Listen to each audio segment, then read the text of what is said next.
efek dari Festival Budaya Tabui, penumpang kereta api Pariaman Express mencapai 6.481 penumpang. Minat masyarakat terhadap transportasi kereta api, khususnya kereta api Pariaman Express, melonjak tajam pada puncak acara Tabui di Pantai Gandoria, Kota Pariaman, yang digelar pada Minggu 6 Juli 2025. PT Kereta Api Indonesia Persero Divisi Regional 2 Sumatera Barat mencatat antusiasme tinggi masyarakat dalam memanfaatkan layanan kereta api Pariaman Express selama momen tersebut. Kepala Humas KAI Divre 2 Sumbar, Reza Sahab, menyampaikan bahwa sebagai bentuk komitmen dalam menghadirkan transportasi yang aman, nyaman, dan berkesan, pihaknya mengoperasikan hingga 10 perjalanan kereta api dalam sehari dengan kapasitas total 4.240 tempat duduk. Tingginya antusiasme masyarakat untuk berwisata dan bepergian menggunakan kereta api terlihat dari jumlah penumpang yang mencapai 6.481 orang, atau sekitar 153% dari kapasitas yang tersedia.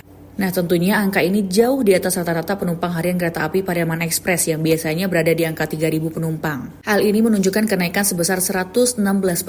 Untuk memudahkan calon penumpang, tiket kereta api lokal bisa dipesan melalui aplikasi Akses by KAI dengan sistem penjualan bertahap. Dengan tarif terjangkau sebesar Rp5.000, kereta api Pariaman Express dengan relasi PAU 5 Naras menjadi transportasi favorit warga dan wisatawan yang ingin mengunjungi Pantai Gandoria, salah satu destinasi wisata unggulan yang hanya berjarak sekitar 200 meter dari stasiun. Lonjakan penumpang ini menjadi bukti bahwa kereta api tetap menjadi pilihan utama masyarakat selama musim liburan, dan juga berkat keunggulannya yang lebih terjangkau, aman, nyaman, fleksibel, dan mudah diakses.